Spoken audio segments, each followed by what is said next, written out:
Welcome to Eat Sleep Nerd, a podcast where you can check out, go AFK, and relax with us as we discuss all things nerd. Comic books, video games, movies, TV shows, and anything else that gets geeks more worked up than Vulcans at a first contact.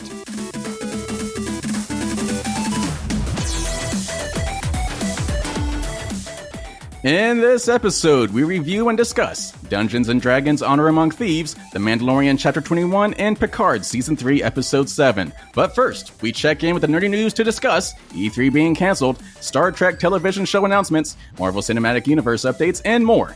And welcome to episode number 51. I am your dorky DJ, Corey Winter, and as always, I am joined by my nerdy brother, Josh Winter, and our geeky friends, Jason Summer and Christian James. Vulcan.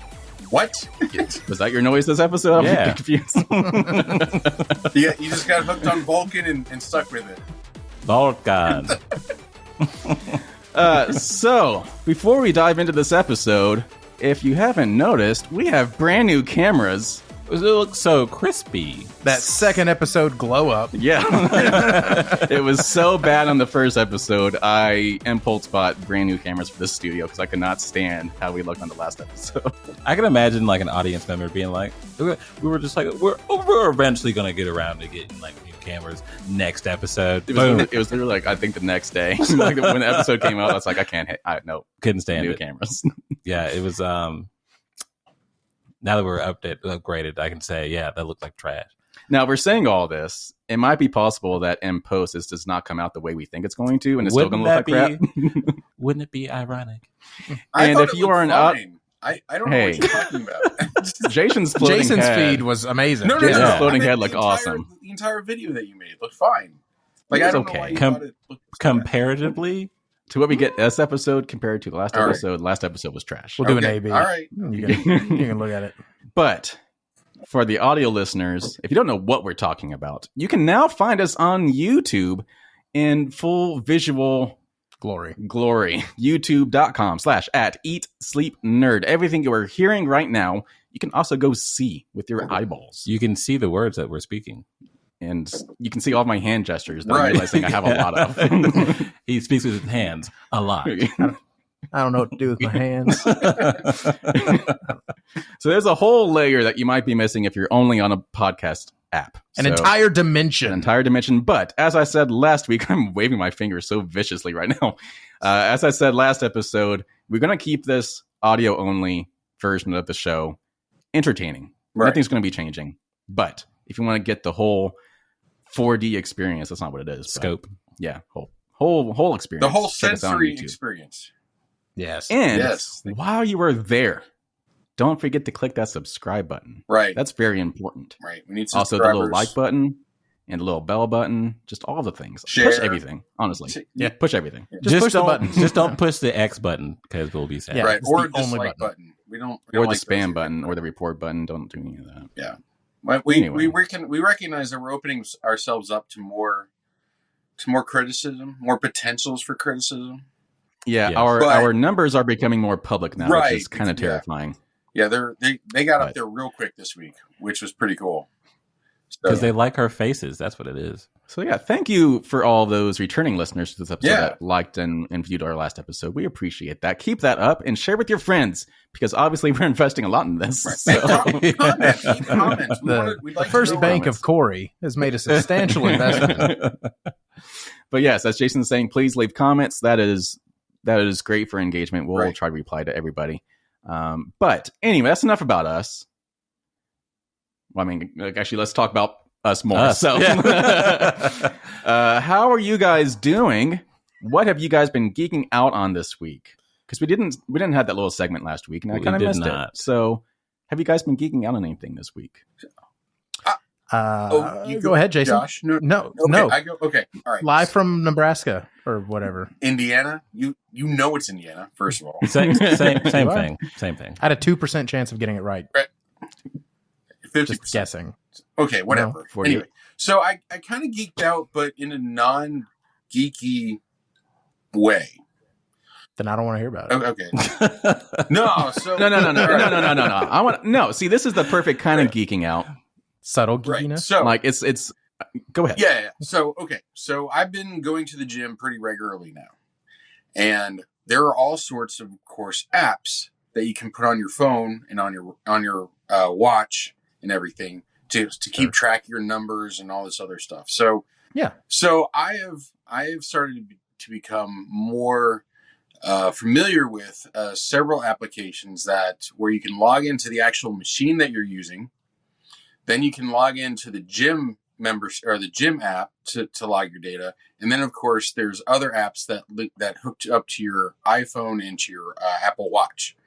So I've been messing with fitness apps this week, just kind of seeing what I can find and what best works for what I'm trying to do right now with the gym. And that's been kind of fun, actually. It also works on trophy systems. So if you do like 8 days in a row, or if you hit your goals, 3 weeks or something, you get little Apple trophies, which have a really nice graphic look to them. And you can pull them up. You can look at them and they're metal and they're shiny on your phone, and then you can flip them around. You can see what date it was on, and when you earned it, and how many times you earned it. So, I know what you're talking about. Because yes, I've earned some of those as right. well. So they've kind of started using some of the video game aspects where you get achievements and stuff like that. So anyway, that's what I was going to say. They've gamified fitness. They have, yeah. Actually, Apple, I have an idea for you. Okay. Instead of trophies and like cool things to look at, how about some like discounts on my whole package of paying for my phone? I worked out so hard. You get $15 off this month. There are places. I think it's like the UAE, United Emirates, where they will pay you to lose weight. Like they will give you gold to lose weight. They want to be a nation of hot people. Yeah, I think that's the place. I know. There is a. It sounds like a UAE thing. Yeah, it sounds like a UAE. Yeah, thing. so that does exist. Well, so I guess we're moving. Yep. And there are actual apps where you can sign up for $500, or you can like throw whatever money you want into it, and then if you meet whatever goal you agree to meet, you get that money back plus some. But if you don't, then they keep your money. That's actually a neat idea. Yeah. Yeah, I have a undercover gambling exception, so I can't do that. And now it's undercover. you just covered it. Well, you just uncovered dark. Yeah, it's not bad. It's just not good. Do we need to have an intervention? No, because that'd be an awesome episode topic. Just saying. I mean, I just saying. I bet on myself a lot. Okay, on yourself a lot. Yeah, that's good. That's confidence. Yeah. Usually it works out. Okay, I'm here, and I. True. True. This is true. I'm still alive. No mobs after me. So Josh, what have you been geeking on this week? So I have gotten back into my miniatures, the Warhammers and whatnot. Nice. Okay. And I have spent way too much time on the YouTubes. I kind of fell down a rabbit hole of watching people do these incredibly intricate painting jobs on these figures. And it's neat because you can learn different ways of doing things and stuff like that. But it's also just kind of like, man, that guy took 6 hours to paint one minifigure, and I have like 12 that I have to do. And that's not going to happen. But there's a technique that's been around for a little while now. It's called slap chop. And it's pretty cool. You paint all your minifigures black, like as a primer, the whole thing black. Then from above, like it's your light source, you take white primer and you dust it over until you have a decent little layer just from above, so it falls on the top of everything. I've seen this, yeah. And then that way, it kind of gives it natural shadows. Oh. So then you take thinner paints than normal, and you just run over that real quick, and it gives the illusion that you tried way harder than you did to paint this figure. And I'm like, now see that I could do. I'm sure that guy feels awesome after that. Yeah. So I'll put it to you this way. I know it's a good technique because all the guys who spend 12 hours painting each individual minifigure, but that's not real painting. Yeah. So if it wasn't good, they wouldn't give a crap. Oh, yeah. But the problem is it takes you 30 minutes to do one minifigure, and it looks pretty darn close to what took them 12 hours. So gonna keep doing that. Yeah, gonna keep doing that. Gonna keep doing that. Wow. Yeah. Love a good shortcut. Yeah. Oh, yeah. Oh, yeah. Christian. As for me, also, can I just pause? Audience, I don't know if you've noticed, he is back with the sunglasses. Yeah. Christian is back with the sunglasses. I like this. Is this a recurring thing? We're going to keep it up. I'm going to try. All right. I just thought about when we started. I'm like, am I going to remember this every time? We're going to keep a pair here just in case. This is just who I am now. Cool. Anyway, I guess the past few weeks, since we didn't talk about it last week, I got deeper into The Flash. Yes. And I think I'm halfway in season 2. We had some like tornado warnings going on yesterday, so I was like, I'm just going to stay up and see what happens and watch The Flash at the same time.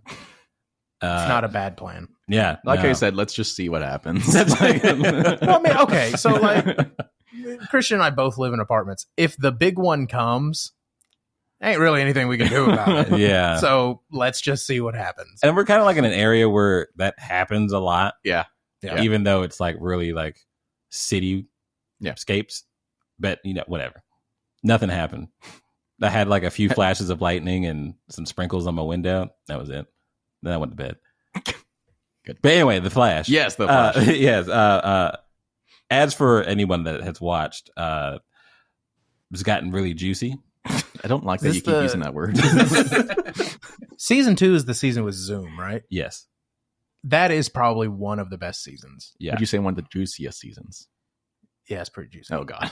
See, it retains a considerable volume of juice. It's like a gusher back in the day. Lots of juice. Or a freshly smoked ham. Oh. Or a freshly ripened orange. You guys are taking this too far. I'm hungry. I'm just getting hungry now. Like, a sandwich or something. Nah, but like they just revealed who Zoom is. And it's like, ooh, that's tricky. Because he's kind of in a situation where that's going to be tricky because of who he is. And I was like, man, can't wait to get back.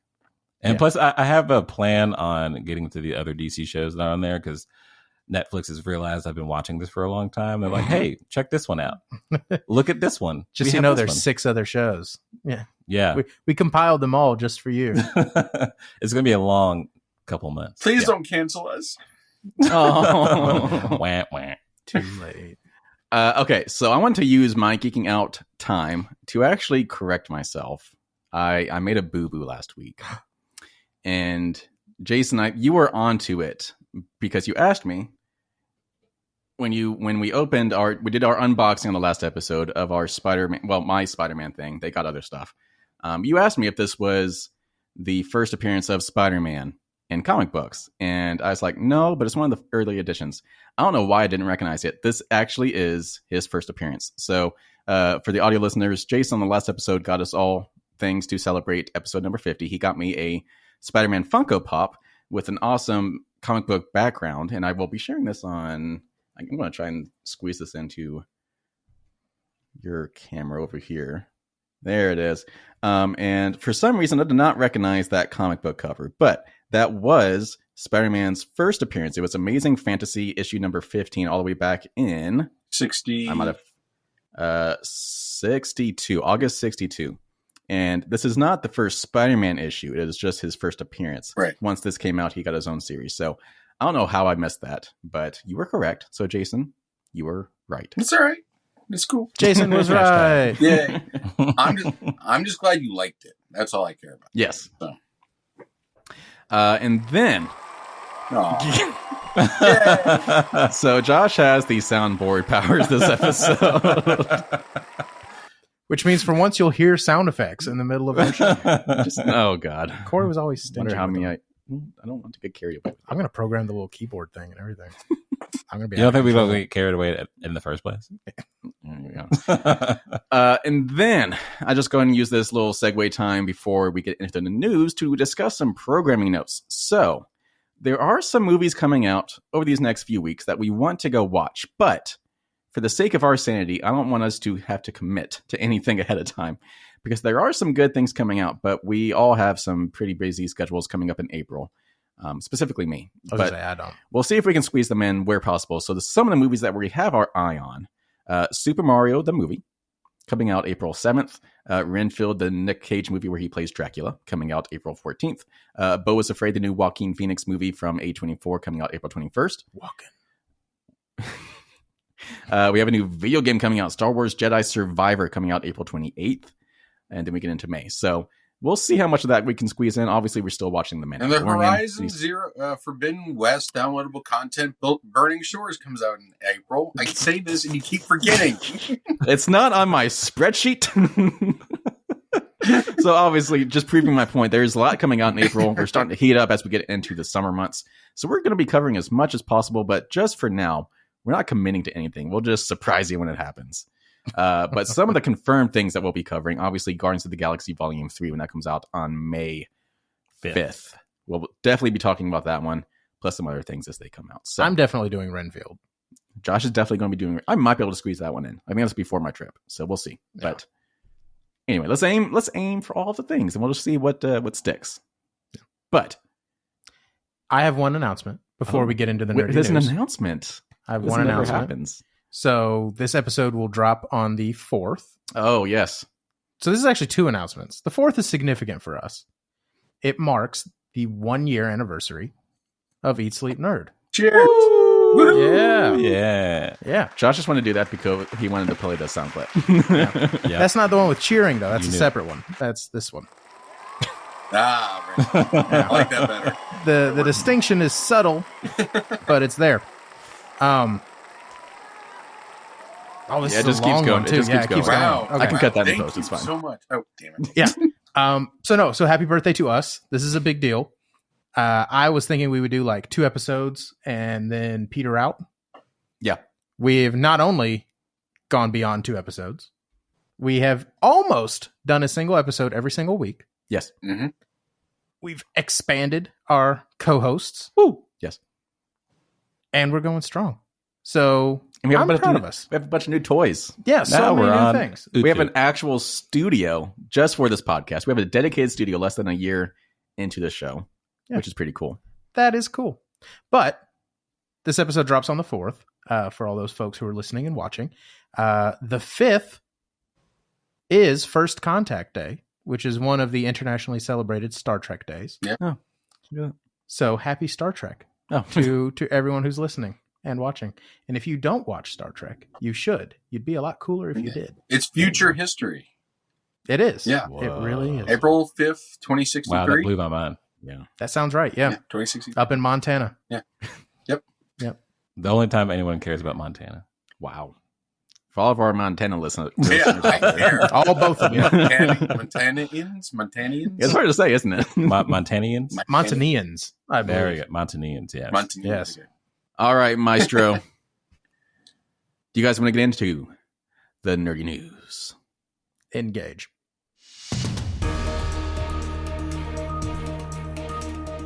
All right. We have a lot to talk about this episode because we have time to spare. So we're just going to squeeze in as much as we feel like it. So we have at least 5 things we want to talk about, maybe more. We'll just see how this all plays out. So the first thing we're talking about is E3 has been officially canceled. Electronics Entertainment Expo. Isn't this like the 3rd time it's died? It's the 2nd time. It comes back more than a bridge officer on Star Trek. So it's been around for about 30 years. And the pandemic, yeah, please cut that out. It was so loud. The pandemic kind of put a nail in the coffin of it. It tried to revive itself this year, but unfortunately it has been canceled because it did not get any of the big publishers or developers to book a show. So let's just pull this article up right quick to just summarize everything that's happened. So almost a year after announcing its return, the Entertainment Software Association has announced today to its members that this year's Electronic Entertainment Expo has been canceled. Multiple sources have said that the organization announced the cancellation via email sent out to its members today. The email said that while E3 remains a beloved event and brand, that the 2023 version simply did not garner the sustained interest necessary to execute it in a way that would showcase the size, strength, and impact of our industry. So, even though it remains interesting, no one was interested. Right. So that's just the unfortunate thing. That's why I wanted to bring this up, because E3 has always had a big place in my big geeky video gamer heart. I have so many memories of watching E3 during the summer months when I was home from school. So many big announcements happened that I vividly remember. And a lot of people are kind of saying the same thing. Like, it's a huge thing from our past that unfortunately has just kind of been replaced because the big companies like Sony and Microsoft and Nintendo and Ubisoft and EA, they basically decide that it's not worth the cost to go put on a in-person show because they could just do it all virtual now. Yeah, I was on their their own. Plus, I was they about get to to say. do it.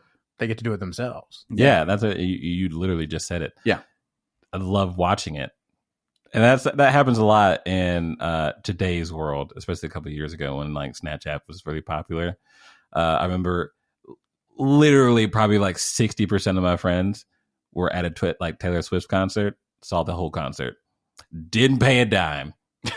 See, that's just the thing, though. Like, obviously, Sony and Nintendo have been doing like these occasional virtual showcases every like couple months, and it just doesn't hit as hard.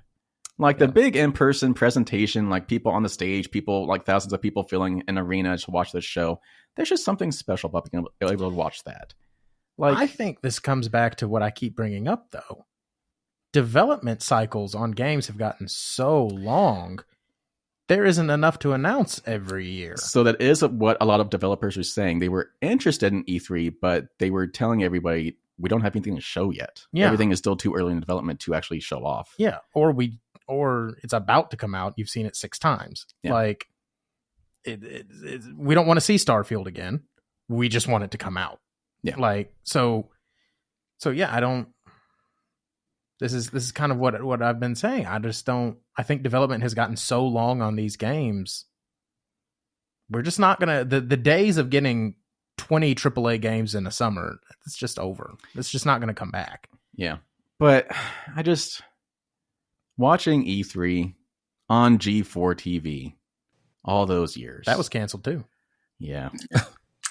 Well, I'm literally wearing my Corey's still over G4 T-shirt or my hoodie. Like, those were some formative memories in my life watching E3 on G4.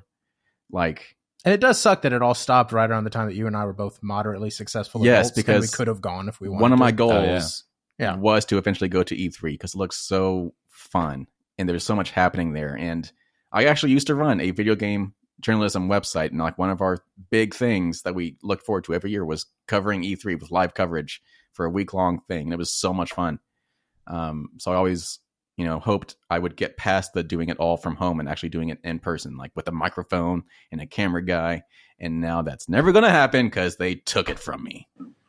Well, they're not saying I that know it's who they canceled is, forever. Just It's not definitely this canceled year. forever. I know this is like, yeah. It's kind of been replaced by other things, Right. Because you still have PAX, which is kind of like the Comic-Con type of thing that video gamers want. You still have Gamescom, which is kind of like the industry convention. You still have the Game Awards, which is like the big event of the end of the year to celebrate all the games and have special announcements. Like, there really is no need for an E3 nowadays. Well, So. I also think that the nature of information dissemination is changing the game too. Yeah. Even though we may not be inundated with actual games right now, as things keep getting pushed on or pushed back or whatever, we're inundated with related information.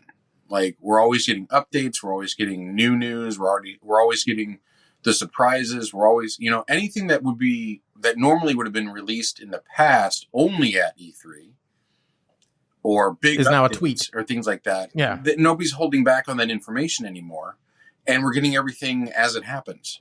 So the mystery of something like E3 just almost doesn't exist anymore. So the kind of allure, the kind of pull that has is really kind of gone in that way. And I think that Yes. yeah. But also the big draw, at least to me and a lot of people that watch like the big press conferences, was the spectacle of it all. Mm-hmm. So like, yes, you kind of maybe knew some of the announcements were coming, especially because there were leaks and stuff. But the spectacle of it all was what made E3 so special. So it's just like, that's not something that you can replicate in a virtual press conference. True. So I don't know. I'm going to miss it terribly. I'm sorry. I hate that everything's virtual now. I'm sorry. Yeah, I remember watching it on G4 all those years ago. Real G4. Real G4. And I remember being like, anything like when people go to like conferences or conventions like that, all the booths that are set up. Yeah. I always wanted to see all that stuff. I wanted to get a swag bag. Yeah. Swag bags. Yeah. Stuff we all get. Swag. Yeah. It's the only reason I go to conferences. I want a swag bag. Especially like because like Sony and Microsoft always made their booths so big, and like the PlayStation, Xbox signs were like so big and just really unnecessary. But I was like, that would be cool for like a Facebook picture. You're just waiting for the turf war to break out. Yeah. But anyway, I'm sad that I'm probably never going to be able to go, but it is what it is at this point. It's dead. There's still other ways to enjoy video game preps conferences. But anyway, let's move into our next story. So Star Trek and Paramount have announced a bunch of season renewals, air dates, and brand new shows. So let's start it off by saying what they have renewed. So Strange New Worlds has been obviously renewed for season 2. It is airing on June 15th. So season 2 of Strange New Worlds starts airing 10 episodes per week, or not per week, 10 episodes. That'd be amazing. Oh my God. 10 episodes of next new episode in 18 hours.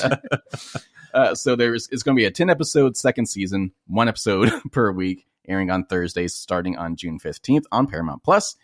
Star Trek Lower Decks season 4 is coming sometime late summer. It's also a 10 episode season. Lower Decks might be my favorite Star Trek. It has also been renewed for a 5th season.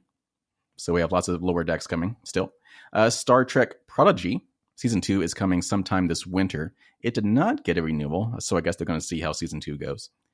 And then we have a brand new show. Star Trek Starfleet Academy is officially on the way at Paramount Plus. It will follow a new class of Starfleet cadets. And production is set to begin next year. Starfleet Academy is one of those ones that's been in the works forever. They've been talking about this for a long Every few time. years you hear about it. Yeah. So the question is, what era do we think this will take place in? Good question. Because they didn't really say. They did not. I'm looking through this, and they did not. I have a feeling it'll be in the era where the Kirk crew is making them in the movies. Okay, so the old Rathacon era uniforms, right? That Rathacon, yeah. That I'd be okay with that. Yeah. I want another TNG era show. You know what I don't want though, and what it could be?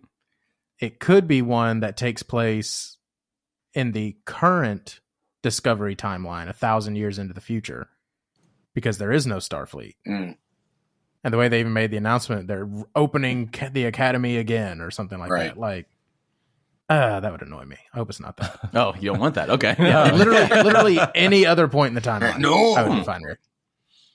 Yeah. What about the Enterprise timeline? Or sorry, Enterprise. Oh, Enterprise. yeah, like the first. Right. That'd be an interesting timeline to see a modern take on. Right. So, okay, this is actually an interesting thing I completely missed over. So when they announced this, the executive producers put out a statement, and they're kind of like quoting it as if Starfleet Academy's putting out a press release. And part of it says, for the first time in over a century, our campus will be reopened to admit individuals a minimum of 16 Earth years. Or species equivalent. So for the first time in over a century. So are they saying like they've not admitted people as young as 16? See, I have questions for 100 years. Yeah. Or yeah. I took that to mean that they have not had new people in over a century. Right, but they weren't clear. That's misleading. See, I have questions. I have more questions now. When would that be? I don't know. That's what I'm saying. That might be the Discovery era in the future. See, that's what I'm. That's what I'm worried about. Yeah, that's what I'm. Hey, it's more Star Trek. It's going to be great. I mean, it's going to be great. Even not great Star Trek is still pretty great. But also, did we just name off 4 different Star Trek things? We did. Yeah. I actually missed Y'all one aren't thing. good? I actually missed one thing. Star Trek. Well, I did miss one note. Strange New Worlds. Obviously, season 2 is airing this June, but it's also already been renewed for a 3rd season. They're already filming it. So, lots of Strange New Worlds still to come. At least 2 more seasons. At least 2 more seasons of Lower Decks still to come. 1 more season of Prodigy at least. A brand new show. Discovery has 1 more season to go. They're also apparently Section 31 that's getting its own show. But I will watch that, even though I despise Section 31 as a concept in Star Trek. I will watch it because it's going to star Michelle Yeoh as her character from Discovery. All right. So I'm okay with it. I'll allow it. All right, we're just going to lump all of these stories together because it's all Marvel things. So I think we have 4 or 5 bullet points for Marvel things to talk about. The first one is that Disney has laid off Marvel CEO Ike Perlmutter. So Ike Perlmutter. All right. No, I'm glad he's gone. So Disney has laid off Marvel Entertainment chair Ike Perlmutter as part of its layoffs affecting 7,000 workers, according to a report from the New York Times. Perlmutter, who's been a Marvel executive since 1993 and joined Disney when Marvel was acquired in 2009, is a divisive figure. And actually, just this article from The Verge just goes into all of the stupid things that Perlmutter has done over the years. But anyway, so we talked about Perlmutter a little bit a few episodes ago because the story came out where he was apparently trying to fire Kevin Feige right around the time that Age of Ultron came out when MCU was doing really well. And I think it was Bob Iger blocked him from doing that. Yeah. So anyway, Perlmutter has been a very divisive figure within Marvel and Disney. He's been causing some chaos over in the Disney realm things because he's been on their board as the Marvel executive. And so basically they're saying that with them cutting costs, they're seeing Marvel Entertainment as kind of a redundant organization. They're just going to kind of fold it into Disney stuff as a whole. So they find Perlmutter's role to be just no obsolete. point anymore. That sounds like a bad idea. Yeah, that part I'm not. Yeah, I feel comfortable with I that. don't know how this guy there's the article, of course, saying what he was like as a professional. I don't know. Apparently not great. But but the idea of folding Marvel into the Disney, like more of the Disney umbrella, I don't know. Yeah. Anyway, that just seems like a bad idea. Yeah, I'd rather keep it like Disney adjacent. It could be a good thing though. How? Because, as we've kind of stated on this podcast, Perlmutter has maybe not been calling the best shots when it comes to Marvel's comics. Because like Josh was saying, when James Gunn announced his big DCU reboot, all the DC comics shot up because he was talking about which comics he was actually pulling inspiration from. But to Josh's point, Marvel doesn't do that. And so comic book sales for Marvel is kind of like not been great, especially compared to DC. So maybe that's his fault. If you read Marvel comics, it's because you've always read Marvel comics. Yeah. They were not doing a good job of getting new readers. That might be because of him and his leadership. Gotcha. So maybe without him in charge, it could actually start to flourish. Okay. If they consider, because look, let's be real. The one thing that Disney has on lock is merchandising. True. So if they can fold that in and make comics just another portion of merchandising and treat it as such, it might not be the worst thing that's ever happened. Yeah. Maybe another benefit would be the effect on how visual effects are done and the manner in which those teams are treated. Maybe. Could be. Maybe. One would hope. Because it's been a huge struggle. Right. For Marvel. Right. Yeah. So that could be a benefit. Maybe that's not a reputation you want. Yeah.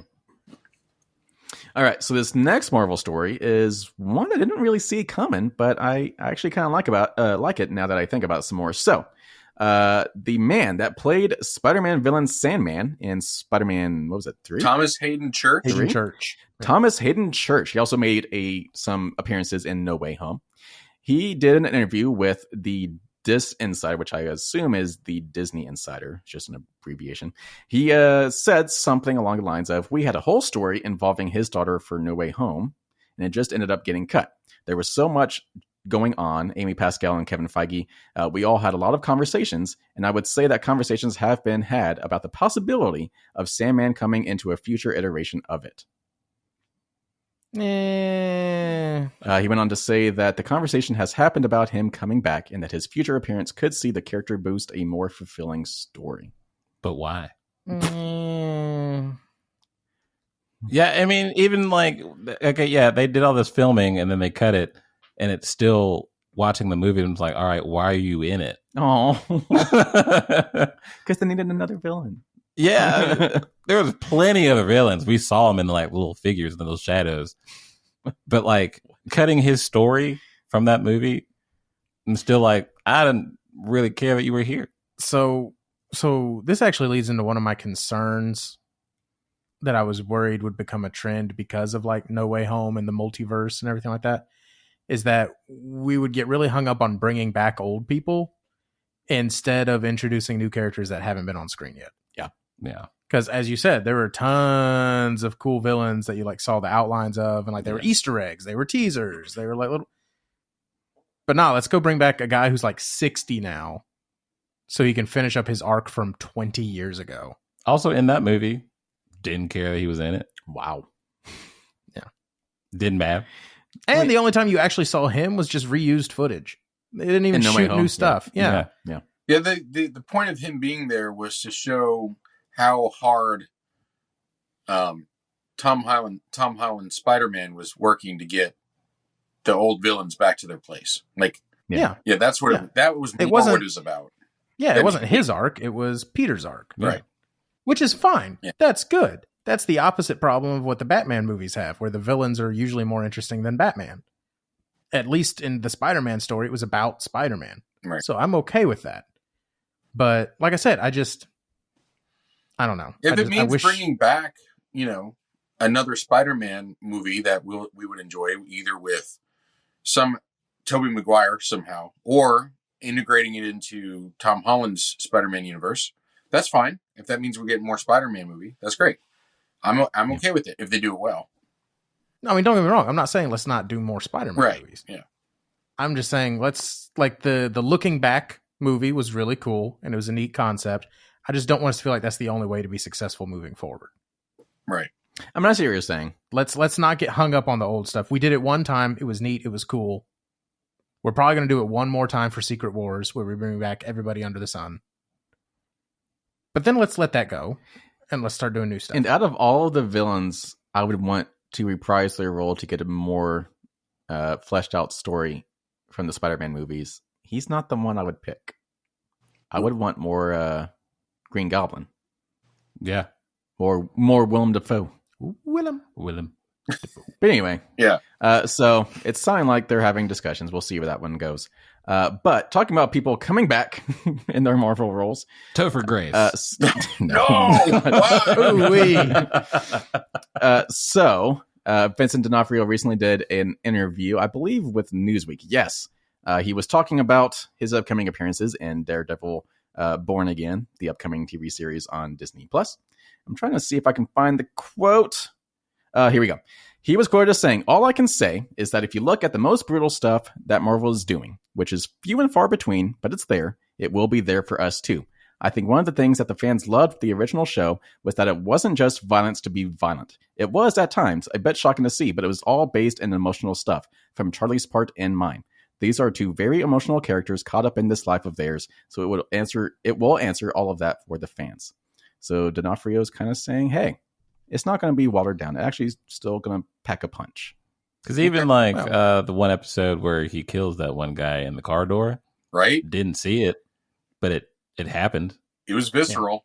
Yeah. It was violent. Yeah. Yes. Like again, with the whole violence, leaving it up to the audience imagination. Love that. There's one more takeaway quote I forgot to scroll down to see. He went on to say, "We will bring it on, and we will have emotional violence as well as just out and out physical violence."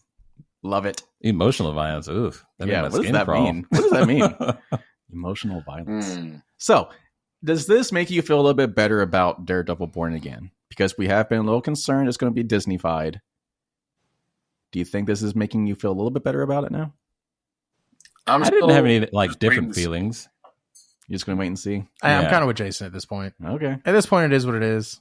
I'm just ready for it. Let's just do it. Yeah, I mean, I'm going to watch it. I mean, that part's not changing. I just hope it. there's a strong resemblance to what we're used to in the Netflix series. Yeah, I just didn't want him to be, because like in Hawkeye when he was fighting Kate. Yes. Yeah. He was more like cartoonishly strong. Right. See, I was okay with that. Kingpin? Yeah, I think that's gonna stay, bro. You need to let that go. I liked that. Yeah. I mean, I had an entire spill about this. It's a good thing. Yeah, but there was an intensity and a quiet, just absolute danger to his representation of Kingpin in Netflix's Daredevil. Like he was calm on the surface, but underneath you knew he was completely unstable. Yeah. And that, yes. And I did not see that in his portrayal in Hawkeye. Well, let's not forget he was in Hawkeye for a grand total of 10 minutes. I know. But you can still portray that kind of emotion. Yeah. I'm just saying. That was, we'll see. Because I dug it when he ripped the car door off. I was like, all right, cool. That's awesome. But then he like Kamehameha'd her across the room. And I was like, okay. I just never know what Christian's going to say. No, so I want to go ahead and just use this time to talk about this rumor and potentially leak that ties into Kingpin.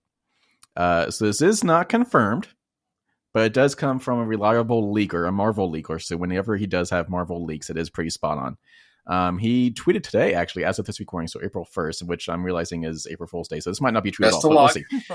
So he said there's a through line that started in Hawkeye with Kingpin that continues in Daredevil Born Again that will lead to Kingpin showing up in Spider-Man 4.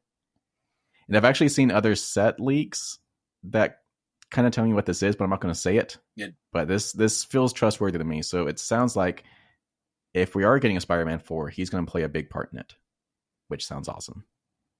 See, now that you brought up the date, and I'm really looking at his username.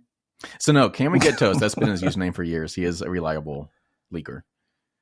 Yes, this is from Can We Get Some Toast on Twitter. But as I said, he is reliable. I use his sources a lot, and he has nailed it out of the park every time. But if so, yes, that'll be... Yeah, if that is true, that's what I'm saying. Like, if it is true, Kingpin finally has a Spider-Man villain, not just a Daredevil villain. That sounds awesome. So how it should be. This is two things, was what this is saying then. That one, Kingpin is going to be a main baddie in the street level superheroes in Marvel. And then two, we're seriously looking at getting a Spider-Man 4. Yes. That's kind of cool. Yes. Yeah. I wonder which Spider-Man 4 will it be? Oh, don't do that to me. Don't do that to me. Tobey Maguire Spider-Man 4 that could be out there, and then a Tom Holland Spider-Man 4 that could be out there. Everything I've seen is that Tom Holland has signed a contract, so I'm not sure what they're dragging their butts on. I don't know. There's two Spider-Man that have 3 movies each. But at the same time, Tobey Maguire, his back can't be all that good, especially if they film. My back. Yeah, especially when you get a knife in it from Goblin. Wow, he's still on that. Walked it off. Yeah, like a champ. Yeah. All right, two more Marvel things, and this one I think made Josh's eye twitch. So the Marvel Cinematic Universe's upcoming Fantastic Four movie has a new writer. This isn't a real movie. According to a report from The Hollywood Reporter, it's not a real movie. Avatar: The Way of Water story writer Josh Friedman will write the Fantastic Four's first entry in the MCU. Avatar: The Way of Water sucked. Someone needed to say it. I was brave enough to say it. That was from South Park. We just literally just watched that episode. This writer also wrote the script to War of the Worlds, the Tom Cruise movie. Okay, that one was not. He also wrote. Wow, you guys just said 2 different things. Yeah, he was way too Tom Cruisey in I liked it. That's why it was good. I liked it. I'm sorry. Did you go to a Tom Cruise movie expecting him to not be Tom Cruise? That has happened exactly one time. It was Tropic Thunder. It was amazing. But I liked War of the Worlds with Tom Cruise. War of the Worlds was good. It was Spielberg. I was going to say it's Spielberg. Spielberg doesn't flop. I didn't say it was a flop. Have you seen 1942? It was alright. It was okay. This writer has also written the television series Snowpiercer. I'm just getting back on topic. Sorry. He's also writing the upcoming Kingdom of the Planet of the Apes film. Those movies do slap. So this could be good or bad. Who knows? I mean, I just don't think Fantastic Four is a real movie. They're supposed to be casting this month, but we have not heard anything. Sure, it's as elusive whatever. as Sue Storm in her invisible mode. Wow. As many times as they've made Fantastic Four movies, Two. Well, no, three. So three. It's like being in an abusive relationship. It's just like, here's this. Oh, my bad. But here's this. Oh, my bad. Just take me back. Take me. Okay, here's a new one. My bad. Oh, you're talking about the old one, like the 90s one? Or the one late that was 80s made or just to hang on to the property. to the rights. Exactly. Yeah. You can see screens of it, but there's Yeah. no actual footage. Yeah. I didn't even know about that one. Yeah, you can see like screenshots of it. But yeah, it's no fully one- made movie, entirely not intended to. It got Batgirled. Right. But for way more, like, better reasons. Yeah, like arguably better reasons Right. than Batgirl got Batgirled. But Anyway. yeah, I just don't think it's a real movie. I just don't think it's a real movie. I think this is going to be like the greatest FU that anyone has ever done to anyone ever. Disney's just going to be like, made you look for a decade. You know, honestly, yeah, God, I am feeling completely overwhelmed by comic book hero movies. I'm just tired. I almost don't care anymore. So I think I kind of know why. At Why? least specifically with the MCU. And it's the RDJ problem. So RDJ kicked everything off, and he was this big, charismatic, over-the-top, bigger-than-life actor and character. He kind of carried the entire saga leading up to Endgame because he kept making appearances. Once he left, they lost that big name, and now it's just Well, they lost all their big names. yeah, but there's not that big, charismatic, everything he says, you hang on to every word character anymore. And so you've kind of lost that attachment to it. They lost their AAA lineup. Yeah. Well, I don't know. See, I have been excited for a lot of the Phase 4 and Phase 5 stuff that came out. I wanted it to be good. I wanted to enjoy it. I wanted freshness. I wanted fresh faces. I wanted to see what they were doing with newer characters. It just has fallen flat, and there's just so much of it. And I'm just kind of like, can we take a break for a while and do something else? Well, I mean, we are. So as we Yeah. talked about a few episodes ago, they Right. have recognized that they are putting out too much content. So they are scaling things back. Yeah. They're releasing less shows, and they're also delaying things. It's too much and it's too mid. Yeah. Yeah. You saturated us with a bunch of okay stuff. Right. It was like in the house stuff. Right. Yeah. Hawkeye It's like, I'll was throw fun. this on. Hawkeye is a standout for me. Yeah, that's not to say there weren't good things. Yeah. Loki was solid. Yeah, Loki was. Hawkeye was good. WandaVision was good. I really liked WandaVision was great. Yeah. I'm probably one of the ones that liked Falcon and the Winter Soldier. I love Falcon and the Winter Soldier. That was a good one. Like it was. I feel like it's pretty good. I feel like it could have been a movie. I feel like the TV Yep. series, there was too much filler. Yeah. But overall, I liked it. Like I like the buddy cop comedy kind of stuff. Yes. I like that kept it to like here and there. Yeah. But it was like after a little bit I was like, all right, I'm done with it. So we did actually just skip over one thing. Since you guys are bringing out the Disney Plus shows, we do have an official date for Secret Invasion. So this is the Nick Fury espionage show for the MCU. It's officially coming out on my birthday, June 21st. Yay. So everybody listening, make sure you reach out to Corey on June 1st. Wish him a happy birthday. No. So this show, from everything we're hearing, it's going to be freaking awesome. It's going to be like Winter Soldier levels of awesome. But just bonkers, too. Just Yes. Just with like the color grading itself in the trailers, I'm in. Yeah. They have released some new screenshots. I'll see if I can link to that. But we have new images of Colby Smulders, Sam Jackson, and Emilia Clarke. Emilia Clarke. Mm-hmm. And it's looking great. It's looking grungy, which is just painting a pretty picture for how dark this show is going to be. But yeah, looking forward to seeing a big Nick Fury detailed show. What role is Awesome. Emilia Clarke playing? I don't think we know, do we? It's believe supposed she's to be the Skrull. Talos's daughter. Oh, okay. Scroll. Oh, gotcha. Okay. All right. I'm there. Yeah. Took me a minute. Scroll. But yes, that is the next MCU show we're getting this June. And then let's just go ahead and talk about this rumor. So the last MCU thing we're going to be talking about is Captain America New World Order. So this is officially Captain America 4, but obviously without Chris Evans, it's going to be starring... Oh, what's his name? Mackie. Anthony Mackie. Yeah. And we've known about this movie for a while. It was announced during the Phase 5 and 6 lineup last summer. And we've known a couple of people that are going to be in it. Obviously, Anthony Mackie. Ford. Harrison Ford. Oh, Harrison Ford. Ford. I thought you were saying Borg. Borg. I just heard porn. Porn. Yes, we know that Harrison Ford is taking over as Thunderbolt Ross. Sans mustache. Very upset about that. Sorry. It's a defining character aspect. Like Harrison Ford with the mustache? Mm. The world wasn't ready. World wasn't ready. Anyway, so we know that he is playing Thunderbolt Ross, and you can assume probably Red Hulk. I don't think that part has actually been confirmed, but you can just assume.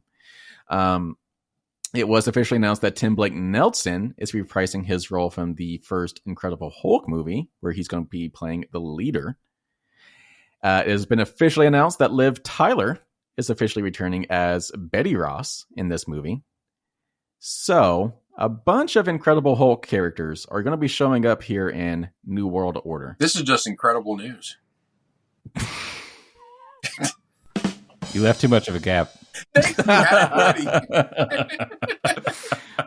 And with the recent appearance of Abomination in the She-Hulk series, you can probably assume he might show up at some point, because the last we saw, he escaped from prison, I believe. So I enjoy this set of rumors and news bits, because it's one company doing a giant middle finger to another company, because Disney cannot make an Incredible Hulk movie. Yeah. Universal owns the rights to Incredible Hulk, as long as he's the main character of the movie. Yeah. This isn't an Incredible Hulk movie. Well, it's got this and this. It's not an Incredible Hulk movie. It's not. I promise. Captain America, it's not. though. It has Captain America. It's right there on the poster. It's a Captain America movie. Okay, but all the Incredible... Shh. Don't worry about it. Just let it happen. This is technically not an Incredible Hulk movie. Don't worry about it. Now, of all the people who are not confirmed to appear, though, Hulk is the Hulk. Yeah. So he knows what he's doing. I wonder if we'll get She-Hulk in there somewhere. Probably. Maybe. Surely, right? Yeah. I've heard some more spectacular nerds talk about more spectacular nerds She-Hulk. than us. Yeah, I was going to say, that's kind of... Come on, man. I mean, I was trying to think of another, like... More well-informed word. You're about to lose that chair. Yeah, more in-depth nerds. They're nice. Anyway, that we could probably see a red She-Hulk. I have heard something about that. Yeah. Interesting. Which would in turn bring... Which is actually kind of how She-Hulk season 1 ended.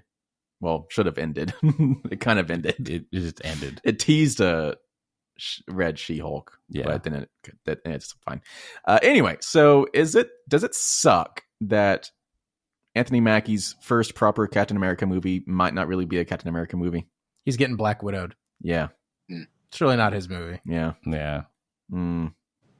Well, in all fairness, though, Captain America Civil War was not a Captain That is true. Really, America Captain movie. America movie. Yeah. A Steve Rogers Captain America movie. So That's a good point. Well, because Captain America, just as a character, the most interesting thing about him is the same thing that's interesting about Superman.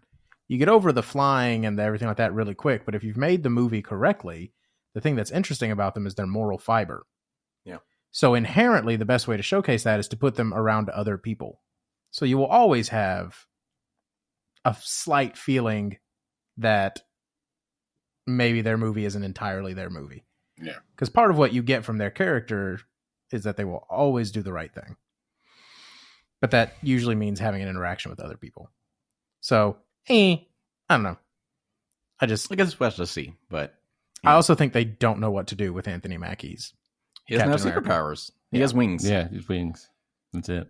And the shield. But they're Wakandan wings. He's really good at throwing the shield. Yeah, he had a lot of practice. He did. So. We watched it for a season. Right. A lot of flips. A lot of cartwheels. I don't know. Well, I don't know. Anyway. I'm just saying, I would have a harder time writing a movie for his Captain America than I would for a Superman. Yeah. You think? And everyone says Superman is like the hardest character to possibly write for. Yeah. Captain America without any powers. Write that movie, please. Can we talk about that real quick, Superman? This is like so off topic, but you opened the door. Of course. Can we talk about James Gunn? James Gunn, real quick. He has got some backbone because not only is he the CEO of this big DCU reboot, he is in charge of the entire roadmap of this new DC. He is not only writing the next big Superman movie, he is directing it. And so if the movie sucks, he can't just say, oh, yeah, the studio ruined it, because he is the studio. He is the studio. So this movie either has to be really good, or else it's all his fault. Yeah. Like, there's no excuse for him. It has to be good. No, regardless, it's his fault. Regardless. Whether it's really good or really bad. There's no one else to blame. Right. Yeah. So, like, that's got some... good for him. Like, like... I mean, we hope. That's daring. We hope good for him. Yeah. So, anyway, I was thinking about that. Like 2 years we'd be saying, shame on you, James Gunn. Anyway, so MCU, lots of stuff happening. And yet, not a lot of stuff happening. Lots of nothing happening. A lot of stuff that's not yet happening. Not yet happening. Lots of stuff happening, just not right now. Many things could be happening. Got a lot of things in the works right now. A lot of prep. Not even on the back burner, on that warming eye on your stove. got big stuff going on. Big stuff. What did I miss? Big stuff going on. It's a reference to something. What is it? American Dad. There it is. Roger, what do you even do all day? I got big stuff going on.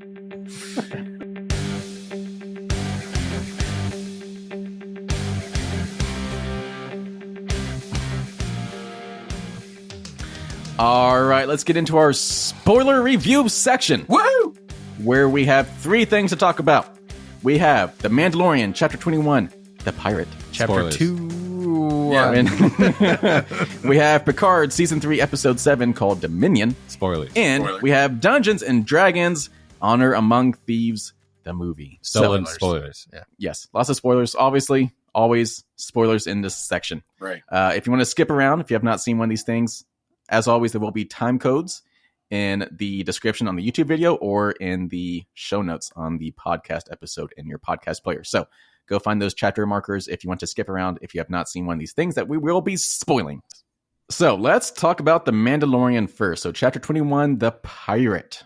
So what is the planet? I keep forgetting the name of the planet with the high magistrates. Tatooine substitute. Navarru? So this episode mostly takes place on Navarru. Kind of like Tatooine. Where the High Magistrate is defending off some pirates that we saw in a recent episode. Desert world. And but it's not Tatooine. It's not Jakku either. People said we only ever go to Tatooine. So we went to a different desert planet. It's kind of like Tatooine. You barely see the sand. Desert. So through some messaging, the New Republic fighter pilot that we saw last season, I forget his name. I could probably pull up on here, but it doesn't matter. So he went to go find the Mandalorians to ask for help. Fighter pilot number 4. And then they came to help, and they fought off the pirates, and they have a new home. So what do we think about this episode? It was great. Solid. This was the solid best episode. one yet. Yes. The action, the battling, the words that were said. The words that were said.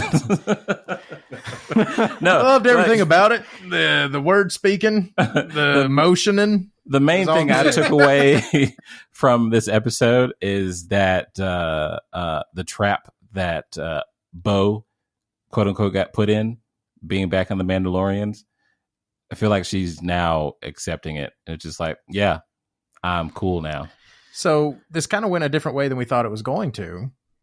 Jason, among others, was kind of spearheading the theory that she was maybe going to work over the Mandalorians to being her aide. Mm-hmm.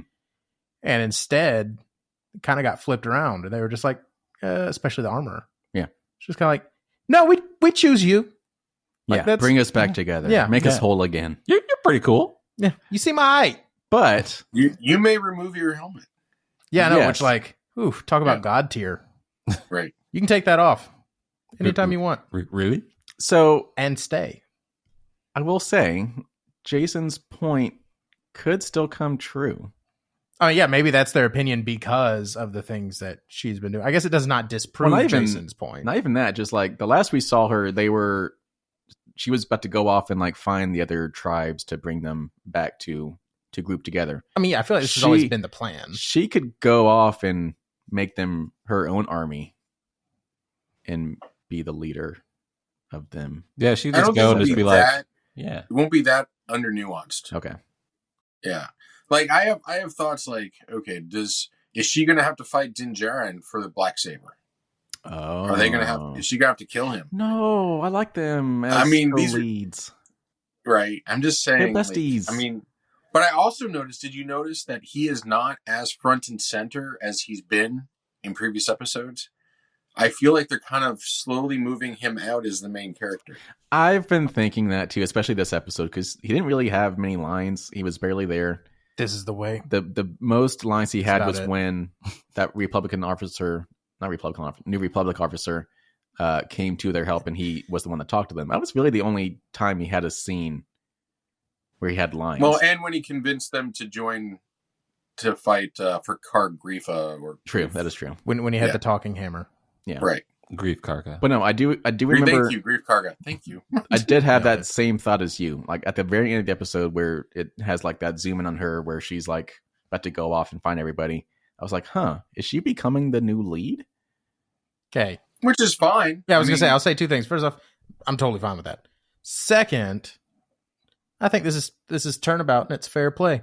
Because Mando took over someone else's show for 2 episodes, so someone can take over his show for a couple episodes. That's because that was sucking. It was sucking. I still blame. There was so much Catherine Kennedy. suckage in the Boba Fett. It wasn't good. It was. And to your point, Corey, yeah, you could probably read her face in 2 ways. In the way that you're talking about, like she becoming the new lead. Or is that like an undermining kind of look to where she's just like, they trust me now? I don't know. I have to believe that she's on the side of good and she's not going to double cross anybody. I just have to believe. She has to remember to put her helmet back on before she laughs maniacally. Oh, no, I think she's doing good work. Look, I think that they've realized that these shows work best as ensemble features. Yeah. Yep. And that inherently means that sometimes Goku is not going to be the main character. Okay. So, and again, especially as long as they're doing it well and they're using that ability to shift the spotlight to other equally or possibly even in the moment more interesting characters, I'm fine with that. All right. The one that hasn't aged as well in my mind was moving the spotlight over to the scientist.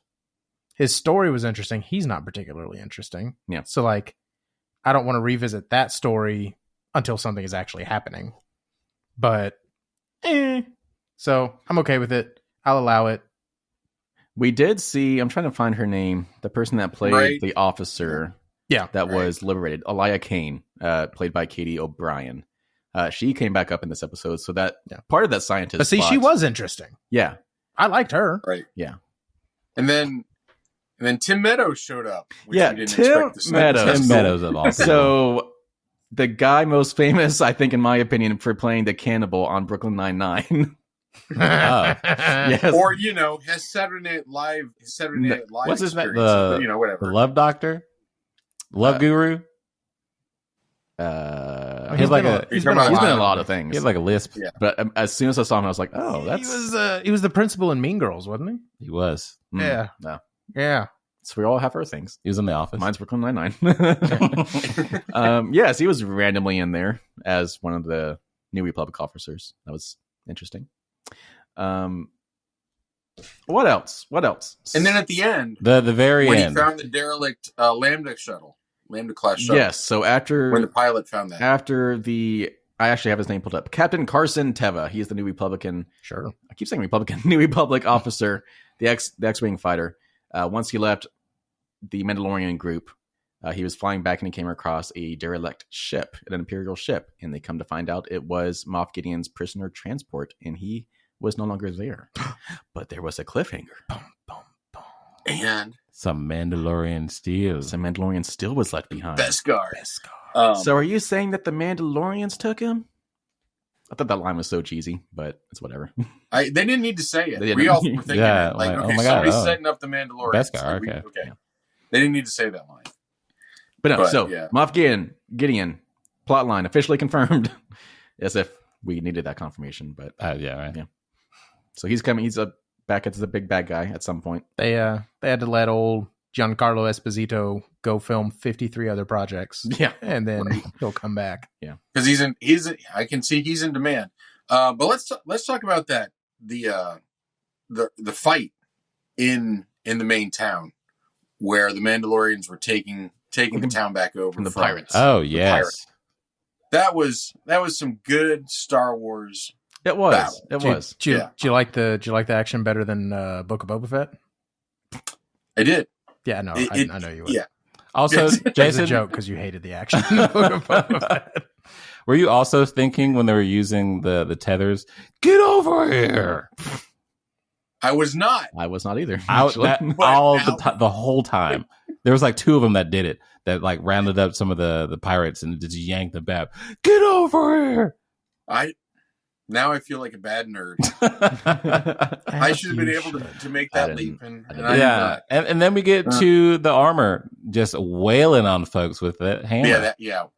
That was like John Wick level kind of like destruction right there. Yeah. And Gatling gun. See, that's why he keeps it around. See, right? I understand. I never said it wasn't useful. It's useful, but not climbing a mountain. Unless those bolts are happening back at the top of the mountain. I mean, obviously he's a little bit more badass than I am, but at the same time, you don't need it to climb a mountain. Okay.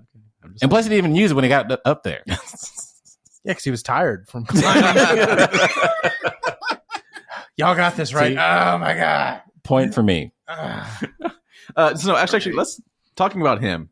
So when the officer came to ask for the Mandalorians' help, Din Djarin went into a little meeting with all the Mandalorians. He had the talking stick, which I just love that they have a talking hammer. Sorry, hammer. They have a talking hammer, and he is begging, asking all of the other Mandalorians to come help defend this guy who previously had crossed paths with the Mandalorians. But Mando's saying he has switched sides. He is a good person. He has saved my life multiple times. He gives up the talking hammer to the armorer. She asks if anyone else has anything to say before they make a decision. That big guy gets up and he's like, give me the talking stick. And you think he's going to say, there's no way we should help this guy. He killed some of my friends. I can't believe that Din Djarin is suggesting we go help this man. Then he's like, I can't get the damn black saber from him. Yeah. But then he's like, but Bo-Katan is trustworthy. She saved my son. Din Djarin is a trustworthy man. I take their word for it. We are Mandalorians. This is the way. This is the way. This is the way. Yes. So I like a nice little twist because they've kind of been teasing him as like this guy that's going to cause problems. But no, it's a multi-episode payoff. Yeah. So it was a good payoff. At the same time, there's another thing I don't know if you guys like noticed when Din Djarin was talking and he'd make like a point. You would see like all the rest of the Mandalorians just like chattering with themselves, like rah, rah, rah, rah, rah, rah, rah, rah. And like that looked a little cheesy to me. That whole I didn't notice that scene was really cheesy. I get so I mean, like you'd imagine like they're just like Mandalorians, so they're just tough guys they would just silently process information. You just hear somebody go yeah, but no, they were like chatting like a bunch of Cathys in between his notes. As my mom's name is Kathy. Kathy. I'm sure there's going to be somebody that takes offense to that. It's always got to be at least one. Is she particularly chatty? Let's move on. Yep. Where was Grogu this episode? He was a prop. I don't remember You seeing see him the at all. puppet leaning over in a corner. Yeah, I don't remember seeing up. him a single time. That's right. Yeah, he was sitting next to Din Djarin during the conclave discussion, and he looked down and they looked at each other. I think he was in the N1. Was he when he was flying around? I don't remember. I don't remember. He was such a backseat character. I didn't remember. Huh. Yeah. But anyway, I missed the waddle. Waddle.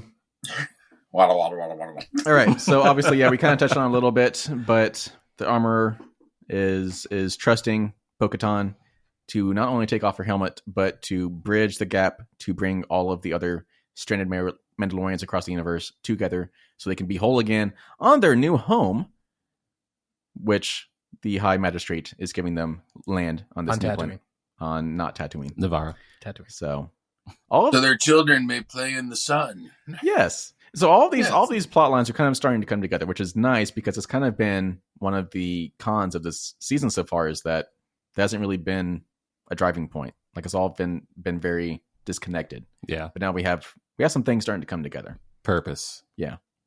And this, this is an actual. I'm going to throw this back all the way to watching Halo, when we were talking about all these weird storylines, and we all agreed that if they came together in the end, it would make the confusion as why they were there worth it. Yeah.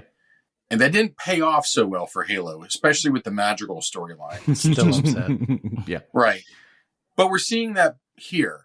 And so I'm trusting that the Good Doctor's storyline is going to come into play in these last couple episodes.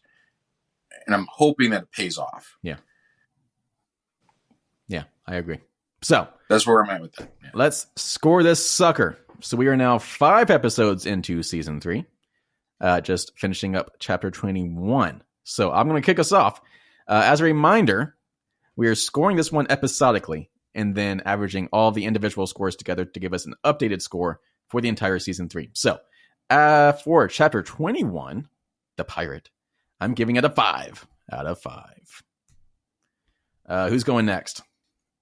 I will. Okay. Yeah, I mean, there's nothing to say we haven't already said. It's rock solid. I'm giving it 5 talking hammers out of 5. Talking hammers, nice. Christian. Yeah, this episode really did it for me, as in story and or. Yeah. Nice. Now I forgot what I was going to say. I was really focused on the joke. Made a joke so hard. Anyway, I'm going to bump it up to a 5. Nice. Yes. And then Jason, round it out. Oh, I'm going to have to give it. This was a good, solid episode. This was a 5 for me. Nice. 5s across the board. The coveted Jason Summer 5. Real quick, Christian, have you gone back and watched any of the previous seasons yet? Not yet. He's too busy. I kind of forgot about that. You have not actually seen anything else. Which I applaud this season to upholding. Like, I get it. You can watch it on its own. Yeah. Okay. Yeah. So, updated score for season 3 so far. After 5 episodes, we are giving it a 4.4 out of 5. Getting stronger. Woo! Getting stronger. Yeah. It's not the button I thought he was going to push. Oh, well, you were clapping. Sorry, I misinterpreted your subtle cue. What was it supposed to be? That was the segue to the that right there. All right, let's get into our next. That one. I can't. Good job, Josh. It's fine. Let's go ahead and do Picard, because I want to finish out strong with Dungeons and Dragons. So Picard. Let's get into Picard, season 3, episode 7, titled Dominion. As a reminder, only Jason and Josh have watched this. Because only we have the encyclopedic knowledge to fully appreciate this for what it is. Well, mostly that Christian and I have like decades worth of Star Trek to catch up on. Indeed. So. Exactly. Literal decade. So I'm going to ask, was that your Star Trek voice or your Zap Brannigan voice? Well, Zap Brannigan is lightly based on Kirk. Yeah. So, yes. Yes. Yeah. Yes. Yeah. All right. I think that worked. Both apply. Yes. I like that. Yeah. Yeah. All right. Episode 7, Dominion. Crippled, cornered, and out of options, Picard stages a gambit to trap Vadic and reveal her true motive. A gamble that puts the Titan in the crosshairs and forces Picard and Beverly to question every moral code they've ever held. That's a heck of a summary. Yeah, I didn't know you were going to read the summary, and you just yelled crippled, and I was like, Corey, what is happening? It was a really good synopsis, so I had to read it. Like, that's solid. Cool. No, because Jason and Josh weren't doing it the last couple times. Yeah, we rambled a little bit, but we did. But we were aware of that. No, it was a darker episode, like in every way. I'm actually still kind of processing how I feel about it, because there were things I really, really, really liked. In a weird way, I feel like old Patrick Stewart has kind of gotten a little more comfortable in playing old Picard, because I actually felt like he was kind of stumbling a little bit at the beginning, which I get it. The whole point was they were putting Picard in situations that we've never seen him in. So, I mean, that didn't feel weird, but I don't know. I finally, in a weird way, he finally felt more like Picard. You say that, and I agree with you. I also feel like this episode, everybody was kind of hitting their stride with their characters. Yeah. And it was also probably the most next generation-ish I will episode. agree to that. Yes. 100%. So it felt like a very familiar episode to me.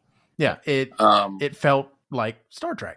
I was going to say, I see that it says 47 minutes for this episode. Did it fill out the whole, I guess I'm assuming 45 minutes, including credits? Yeah. As an episode? Yeah. That's what these have been averaging. And like they used every minute of it. I'm not sure I like Vadic as the main villain. She's not. I mean, she is, but she isn't. Yeah. She's the face of our main villain, who is a face, which gets convoluted very fast. Anyway, but I just, I don't know. Like, I am having a hard time appreciating her as the villain. I don't know why. Because I don't feel like she's doing a bad job. Like, the actress is doing a good job getting the backstory on the experimentation and everything like that. Again, spoilers. That the Federation did on the changelings. Like, I mean, it's good, but I still don't sympathize with her. Like, I feel like that was supposed to kind of maybe shift my opinion of her a little bit, and it just didn't. No, it didn't for me either. Yeah. And, I'm sensing this season is a lot about is you see a lot of long-term repercussions. Yeah. From things. Which is the most interesting part of the show. Right. So we're dealing with Picard's long-term repercussions of being Borg. Yeah. The damage he inflicted while he was Locutus. Which has never really been addressed. Like, right. Which I'm glad that they kind of did. Yeah, he just kind of got scot-free for that. Right. Yeah. And honestly, that's one of the times where I'm like, he should have been relieved of command after that. I'm sorry. Yeah. Picard should not have been a captain after that. Yeah. I'm sorry. Not saying he did anything wrong. Not saying it's his fault. Right. But just based on trauma alone. Yeah. Right. Like, exactly. Yeah. There's a few times in the Next Generation where I'm like, Picard shouldn't. Anyway. Yeah. So, which is, and I say that with him being my favorite captain. Same. So, Same. The same. Yeah. So anyway, and then you've got the long-term effects of like the relationship with him and Beverly is his son, and they're estranged, long-term repercussions of the Dominion War that we had in Deep Space Nine. Correct. These are things that are all coming to a head right now. Yeah. Which we've always wanted to know more about. And again, that's the best part of the show so far. Mm-hmm. But that kind of leads me into the part that I'm getting frustrated with not knowing yet. And also I don't care, which is like whatever's going on with Jack. That has been a mystery that has been going for the past, I guess, 3 episodes pretty hard now. They haven't really addressed it. Yeah. They've dragged that on too long. Yeah. You need to tell me what it is so that I can decide whether or not I care about it. And it almost feels like a hat on a hat. Like him being Picard's son was already interesting. He doesn't need to also have some sort of mental telepathic connection to the void or whatever it is. Like, I don't, that's kind of, he's clearly some form of experimentation or something. Something. So, well, Beverly doesn't know, and she's a doctor, so one of the best doctors. I now on the flip side, talking about him, I'm totally shipping him and LaForge. Yeah, I'm for it. Let's join the families. Yeah, I'm totally for that. Yeah, let's join the families. I'm on board. Right. Again, though, going back to the things that were really good, Geordi feels like Geordi again. Geordi didn't feel quite like Geordi when we first saw him, and I was just like, man, if this is how it's going to feel the whole time, this is going to be a letdown. But no, he feels like Geordi again, and getting to see him interact with Data and then a lot with Lore, right, has been very satisfying. And after the awkwardness of when they first turned him back on last episode, I kind of felt like Picard was a little too, hey, I need answers. Hey, I need answers. Hey, I need answers. Like, they kind of skated over the whole Data Picard relationship a little bit. But then this episode, when they talked about how if they failed to join the personalities, it might fully erase Data. And Picard said, I don't think I can handle watching him die again. That made it better. Yeah. That made me feel better about it. Because it felt skated over with the first time. And so like this would be a pretty impactful moment for him. And I get he was in a hurry, but like he didn't really address Data at all. He was just like, I need information. I need information. I need information. So that felt good to have that come back around. The one thing that I'm having the biggest problem with, and I don't know if I should have a problem with it because it happened in all the Star Trek episodes prior, is where the heck is the actual bridge crew of the Titan? Because it just seems like a lot of that's automated now. Picard, Riker, LaForge, 7 of 9, and Worf have just taken over command of the ship, and they're running everything and making all the decisions. And Captain Shaw is helping. Yeah, he's there. Like, he's doing stuff. Where are their counterparts that would normally be sitting in those chairs? Yeah. No, I mean, we saw like when the changelings overtook the ship, like they arrested the crew or right, but even prior took to into that, custody. Like, yeah. But I'm just saying, like, I agree with you. Like that was yeah. just about the only time you've seen them doing anything. Right. And even then it's been the same 6 people every time. Like, do they not sleep? Right. Do they not have a crew that handles this stuff normally? Well, I mean, they did say that they went down to a skeleton crew. But still, when they ran away. It was still happening. Yeah, I get it. Yeah. So, anyway, I think that's we don't see them because they're not important. Yeah. They're not. Right. They're not who we're there to see. Exactly. So, but anyway, that's the thing that stands out the most to me. Like, I'm just like, feels a little weird. I'm gonna let it slide because I'm just happy to see these actors. Yeah. But, yeah. Anyway, so no, I liked it. It was good. There's a few things I would have changed about it, but I'm having a good time. It's living up to the promise of feeling like the next generation. So I would give it. Remember, we're doing updated scores. Updated. Right. It's running concurrently. Score. Yes. Where am I at right now? You're at a 4. So Josh is at a 4 currently, and Jason's at a 3.75. I'm gonna leave it at a 4. I would say it was better than last week's episode, but I'm not ready to give it a 5 yet. Okay. Jason. Oh Lord! For our audio listeners, that was just he posed so hard. I'm gonna give it a 4. I'm gonna bring it up to 4. Right. There it is. There it is. It was a fun. It was not a fun. It was a good episode. I feel like we're rocketing towards an exciting like last 3 episodes. I really hope so. Yeah, I hope so. It's the time for it to start rocketing to it. Is he gonna die? I mean, they did that season 1. Oh, no. Okay. Spoilies. Good job. All right. Yeah, thanks for ruining it for Christian. Yeah. I won't remember by that time. Yeah. Okay. Yeah. When you're caught up on the 400 hours of content leading up to this. Yeah. Then we'll talk. That will not stick.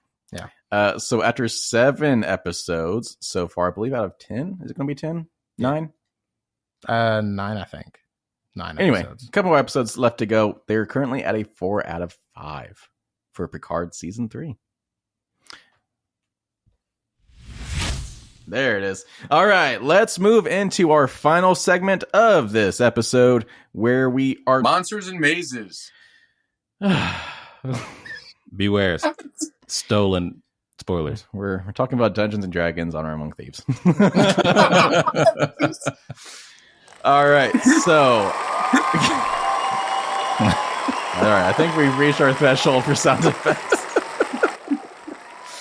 All right, so this is, I believe, the first ever cut. No, the audience is really excited about Dungeons and Dragons. It's a good Dungeons and Dragons movie. It is. So what I was saying is this, I think, is the first movie for Dungeons and Dragons. Is that correct? It's the fourth movie for Dungeons and Dragons. All right. Wow, did not know that. But it's the first good one, and it is a reboot of the franchise. Oh, okay. I didn't even know there was a franchise. All right. That's how good the other ones were. I'm a bad nerd. I'm sorry. I knew there was one prior. Yeah, I remember the trailers for one other one, like in the early 2000s.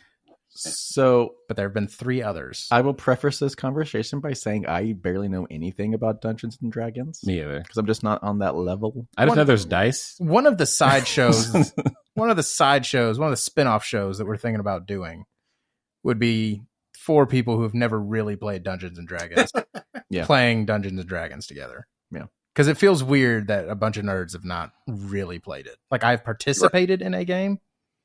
But like by no means have I like played Dungeons and Dragons. Yeah. So keep on the lookout for that.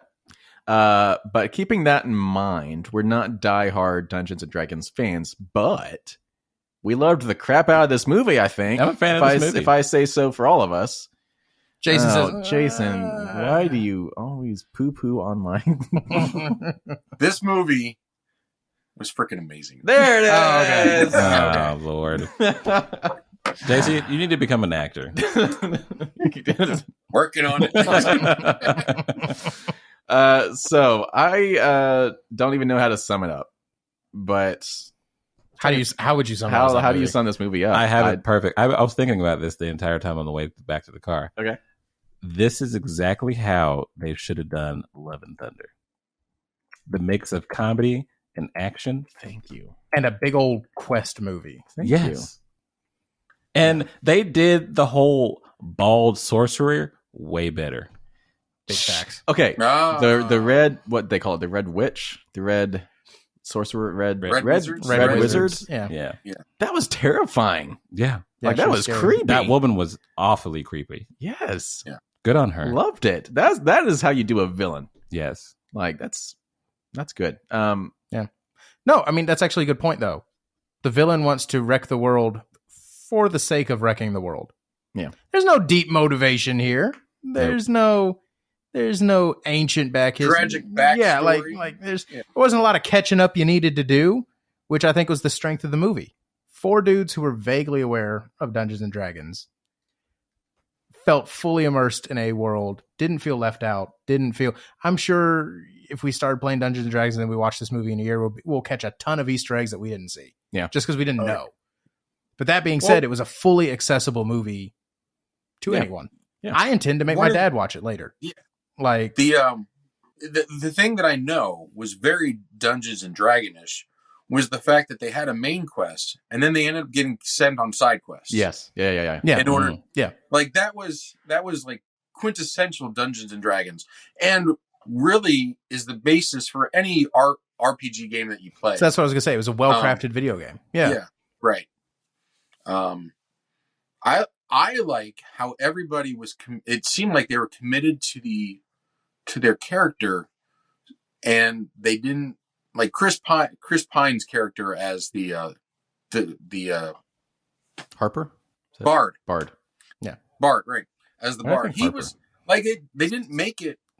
He didn't Harper make was it the silly. Organization he drove. Oh, okay. Yeah. The Harper's. That was that was the organization. But his character class is the Bard. Okay. Is the Bard, right. He was not the fighter. He was not like, and he never like my brother was like, I was just waiting for him to pull like daggers and swords out of his loot. I'm like, no, they kept to it. Bard. Yeah, they kept to it. Like he right. And he played it like as a serious role. Like they didn't make it a silly character. Yeah. Which I really appreciated. Yeah, he was fun. He was never insincere. Right. Yeah. Excellent wording. Yes. Yeah. Michelle Rodriguez, her character, like she was the tank. She was the fighter. Huh? I said No. What happened? Nothing. Move on. Okay. Yeah, I was gonna say I wish that her character in this movie was also portrayed in the Fast and the Furious, but I realized I haven't seen a Fast and the Furious movie since 6. No, you're only You're not like missing 4 much. behind. Yeah, 7 was okay. She 8 could have and been. 9 were... They went to space. I heard about that. That just made me just want to, because Tyrese in space is ridiculous. Anyway, Michelle Rodriguez. yeah, she was great. And like, that was another thing too that was the movie did really well. Is the choreography was really good. Yeah. Every like fight scene. The fight scenes. Every Yes. fight scene. Like the sword fighting in between what's his name?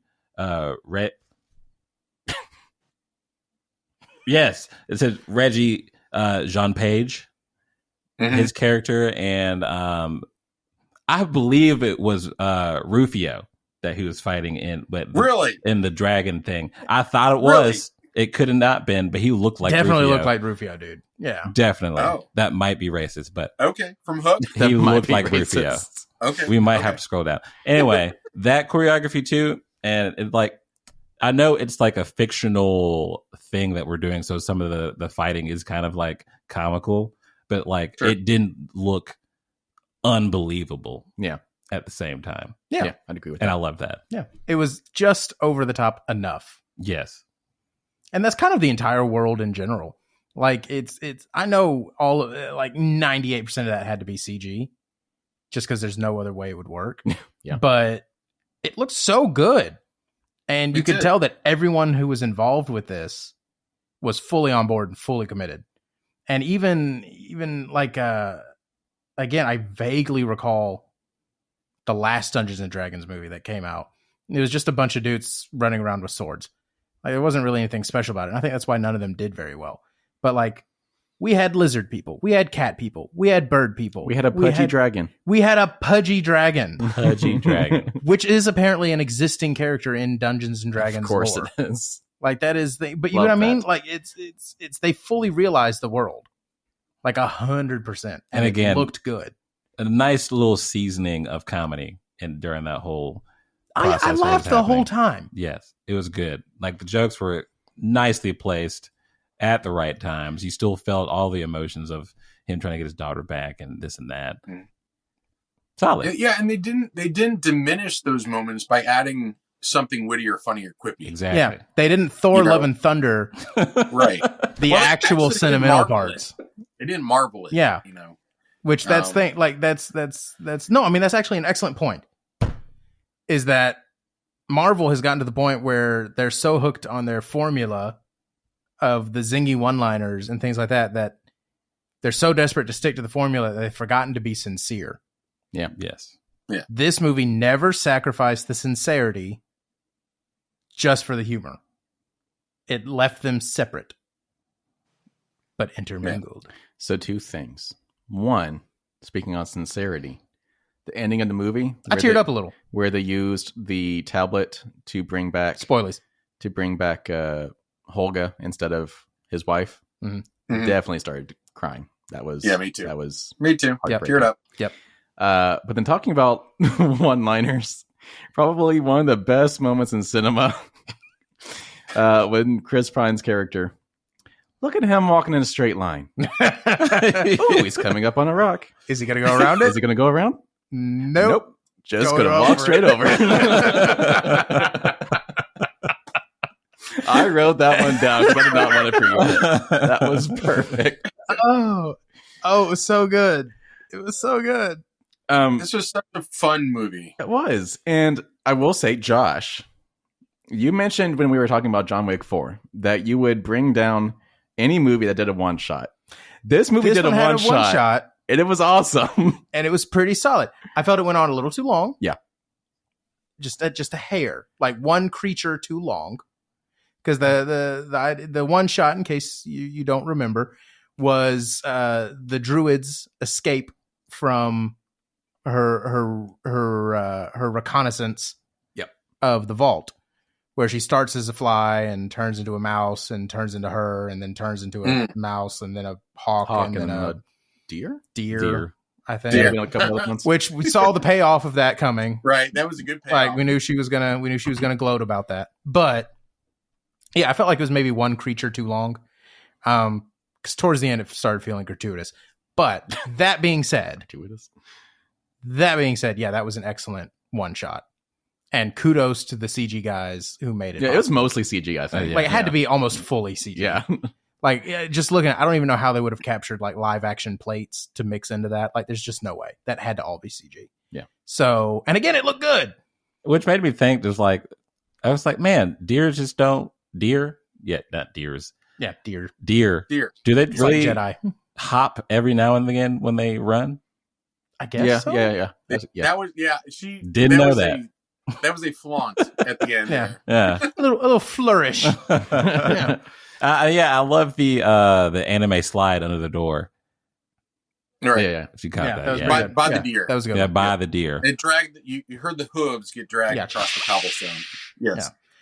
So So I was happy that I caught an Easter egg, Hmm. which is simply because I'm probably in my 40s. You're probably in your 40s? do you not know? No, that I probably caught it because I'm in my 40s. Oh, Okay.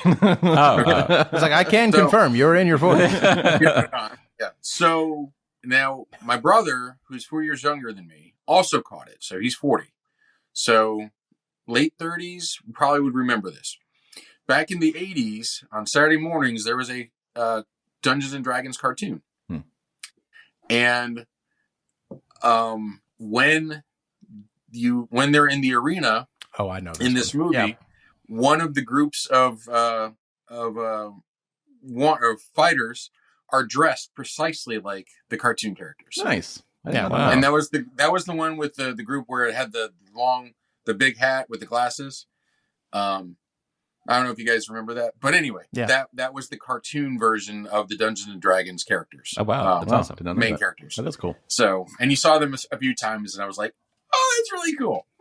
So that was fun. Can we talk about how old Hugh Grant. Hugh Grant is still fun to watch? Yeah. Right.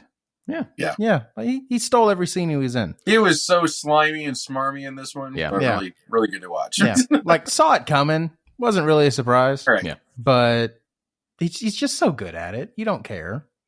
Like it's You know, just- and you saying that, actually, there's a couple points in this movie where you know what's coming, but it was still really good. yeah, they Like, do it so well when- you don't care. Like, Yeah, like when Holga dies, or is dying, you know they're gonna use they're the gonna use tablet. the Yeah. tablet to bring her back. You know it, but at the same time, they did it so well. You're like, yeah, that was nice. Yeah, that was really good. that felt good.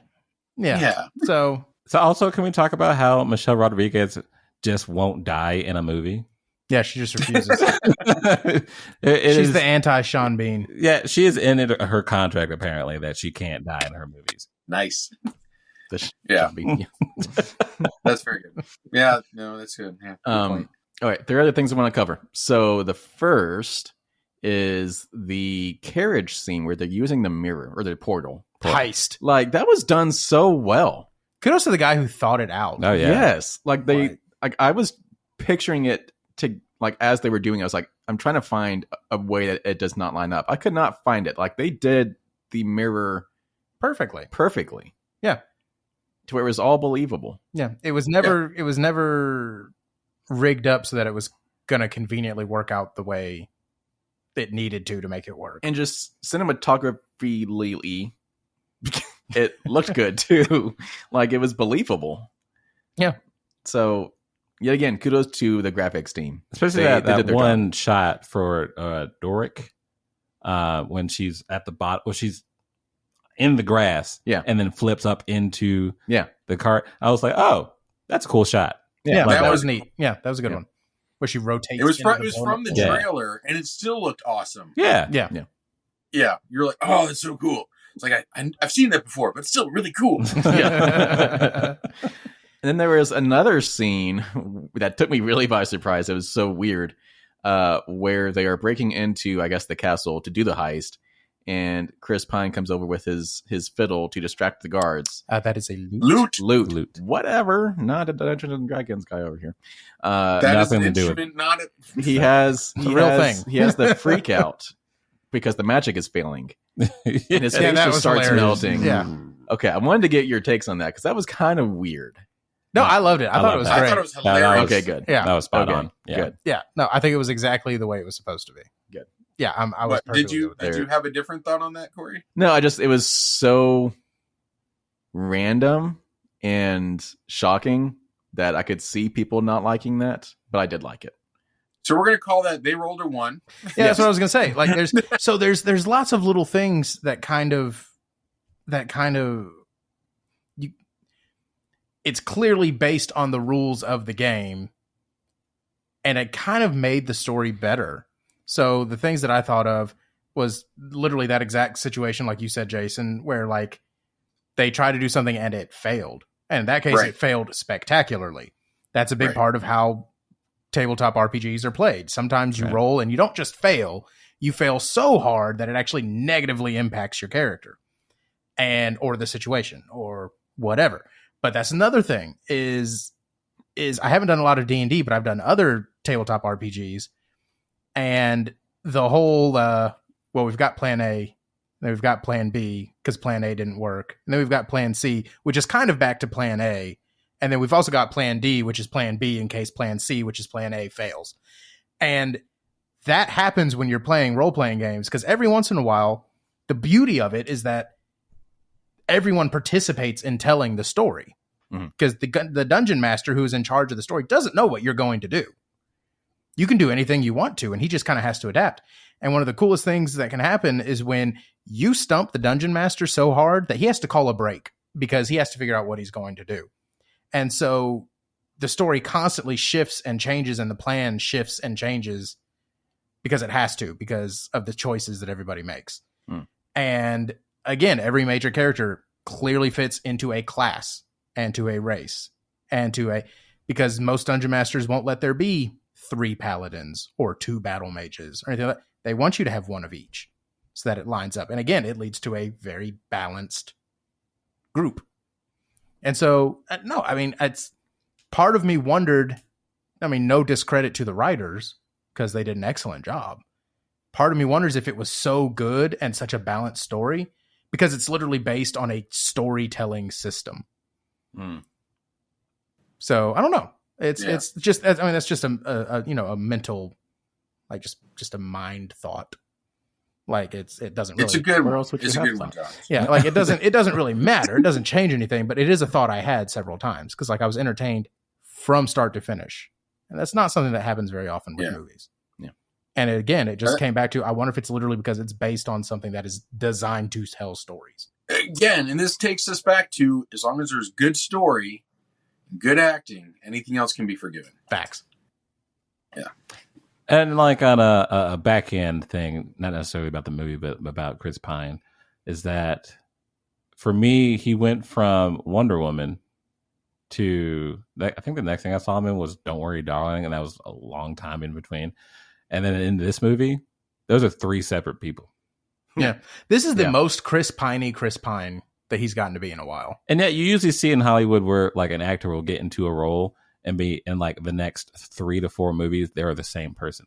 Tom Cruise. Right. Tom Cruise. Tom Cruise. But for Chris Pine, he wasn't. Like you could almost say that him and Wonder Woman and him in this movie were kind of the same, but not really. They didn't give him anything to do in Wonder Woman. Yeah. Definitely not the second one. He was more like he was sort of comic relief in Wonder Woman, but he had a little bit more serious role in that movie. But he kind of did both in this movie. And I love that. And Chris Pine, I'm a stan. You're a Chris Pine stan. Yeah. Cool.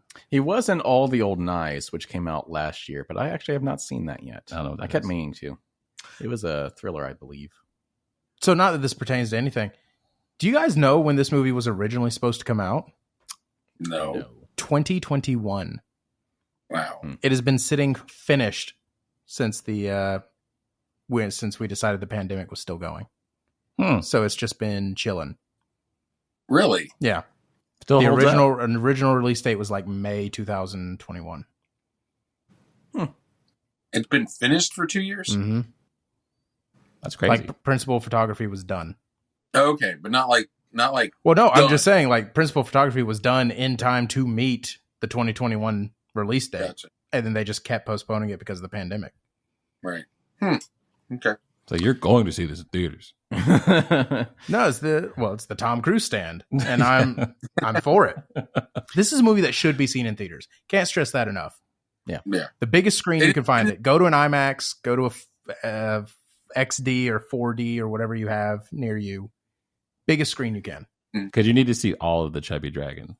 Pudgy dragon. Pudgy dragon. All right. And like Josh said, I'm sorry, Corey. My bad. He gave it a stare. Use your thought. Go. I was just going to say, like Josh said, from start to finish, it was a great movie. Oh. It was entertaining all the way through. Yes. Okay. All right, let's get into scores. So, I'm giving it a 5. Duh. Duh. I will also be giving it 5 owlbears out of 5. Yay. Jason. I'll give it a 5. Yay. Solid. And Christian. Don't screw it up. I'm Be gonna honest, Christian. Be honest. Wow. All right. Stand true to your convictions. Say 5. I'm gonna say 5 portal holes out of 5. Nice. Yes. Yay. All right. Now hit the button. There it is. There it is. Yes. Go hit that next button too. Not that one. That was the next button. Which button were you looking for? Outro. Like, where'd you see this crap? All right. I don't know if Josh is going to get that soundboard next week. We'll find out. Stay tuned to episode number 52. Everyone comment about how much you've enjoyed the increased level of sound effects. We'll see how many make the final cut. So that wraps us up for this week. Obviously, come back next week. And in the meantime, don't forget to click some subscribe buttons on all of your podcast apps, every single one. Also on YouTube, youtube.com/@EatSleepNerd. And go follow us on social media. What are you guys waiting for? I need to bump those numbers up. The old Twitter. social meds. If you're on YouTube, you can find our social handles on the lower third of your screen, over there somewhere. Down below. But most of them are at Eat Sleep Nerd, except for on Twitter, which is at Eat Sleep Nerds. So please go click some subscribe buttons. What else? Share. Share. Share. This One of us. This is one of the things to share. This is One of us. One of us. Become part of the ESN network. yeah. I don't know. ESNN. Yes. Oh, I yes. have gotten some requests from my students, if you guys are listening, for us to release some swag. Swag? Release the swag. Stuff we all get. We need to get some swag going. Swag. They Swag. Do you specifically think we asked. might have some swag in time for the Comic Expo? That depends on the supplier. We'll see. Okay. We can probably get some. Maybe. We'll see. Get some expeditious shirts. Yeah, hopefully some t-shirts, hats, and some mugs. They have requested mugs specifically. Okay. I'm going to give Shatner a shirt. Shatner shirt. A Shatner That'd be shirt. cool. Shatner shirt. There we Shatner go. shirt. That'd be Or very cool. And then have him sign it and give it back to you. There you go. Or give him a shirt and then have him sign a shirt. Yeah. Oh, 2 shirts. Good solution. Yeah. So now we need at least 2 shirts. Oh gosh. Just racking up the costs. But it's for Bill Shatner. So yeah, that's a good point. Kirk himself. Yep. Wait, how old is he? He's in his 90s. 91. Oh, I was going to say, we He's could still print traveling. like a special edition, however old he Stop. is, shirts, but now it's like 90 something. Yeah. Never mind. Dude, you wouldn't know it, though. You would not know it. That's true. That's very Like, true. Yeah. Of all people, William Shatner just going strong. Unlike Keith Richards. All right. So, Christian, what should nerds be doing this week? Nerds out there, keep yourself dry. There's a lot of Weather. April showers coming in. Really juicy out there. It's getting real juicy, but also eat, sleep, nerd. Take it easy, people.